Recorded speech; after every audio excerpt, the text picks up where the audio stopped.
Il est avec nous, très en forme aussi, pour vous donner toutes les informations et feuilleter ensemble les pages de nos journaux. Bonjour Renaud. Bonjour Joël. La semaine commence bien. Oui, super bien. Ok, c'est parti. Nous commençons cette revue de presse avec cette information.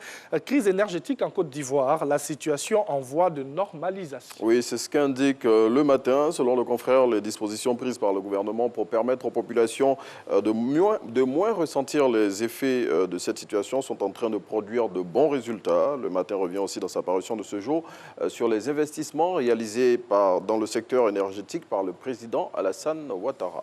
Et on reste toujours sur le même sujet avec l'expression qui fait l'historique du secteur de l'électricité en Côte d'Ivoire. Oui. On continue de parler, bien sûr, de cette crise énergétique que vit notre pays. Oui, et pour ce faire, le confrère publie des chiffres qui remontent aux premiers investissements dans ce secteur depuis l'ère du président Félix Houphouët-Boigny jusqu'à nos jours. Au passage, l'expression fait une étude comparative des investissements sous les présidents Gbagbo et Alassane Ouattara avec des chiffres qui, selon lui, montrent la différence d'écart entre le président actuel et ses prédécesseurs dans le domaine électrique.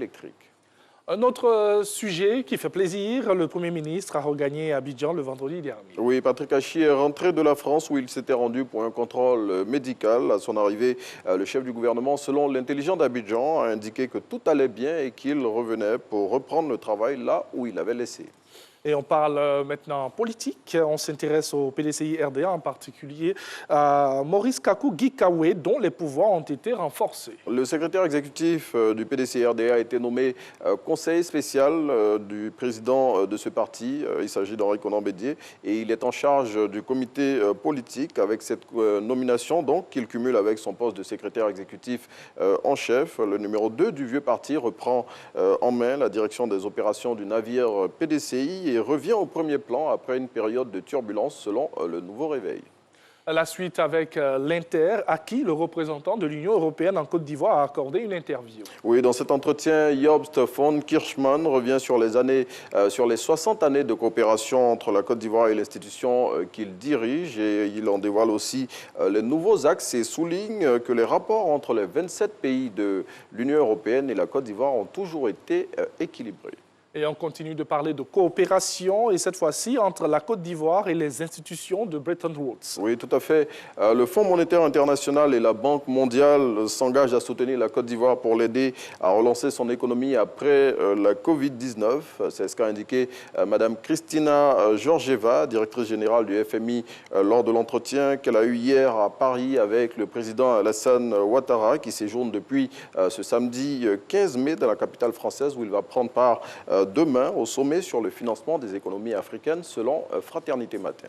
Et une autre bonne nouvelle, cette fois-ci en sport, au football. Les joueurs de l'Africa Sport passent à la caisse ce lundi. Oui, 40 millions de francs CFA, c'est l'équivalent de la manne financière qui sera répartie entre les joueurs des OIE aujourd'hui, après une longue période sans salaire. Cette situation, selon le site d'information Presse Côte d'Ivoire, a été rendue possible grâce au nouveau bureau mis en place à la tête du club vert et rouge par le comité de normalisation de la Fédération ivoirienne de football en fin de semaine dernière. Bureau qui, pour rappel, est dirigé par Yves Zogbo Junior. Et un chiffre dans cette revue de presse. 6 millions, c'est le nombre de personnes que le ministère de la Santé, de l'Hygiène publique et de la couverture maladie universelle projette de faire vacciner contre la Covid-19 d'ici à 2022 sur l'ensemble du territoire national. L'annonce a été faite en début de semaine dernière par le ministre Pierre Demba lors d'une rencontre avec les autorités territoriales selon Abidjan.net. Et juste faire comprendre que la vaccination, eh bien, c'est important. Nous terminons avec une affaire de sorcellerie qui secoue un village et nous prenons la direction de nos régions. Nous sommes à Gagnoa. Oui, des élèves sorciers créent la panique à l'EPP Bayota, un village situé à 40 km de la ville de Gagnoa. Et selon Allopolis qui relate cette histoire rocambolesque, 3 élèves sorciers ont avoué avoir mis des boules dans la gorge d'une institutrice qui serait en danger de mort. À en croire l'hebdomadaire d'investigation, ses collègues ont organisé une marche de protestation contre ces pratiques mystiques. Merci beaucoup, Renaud. Merci, Joël. Là-bas, il n'y a pas de moins. Non, on ne risque pas.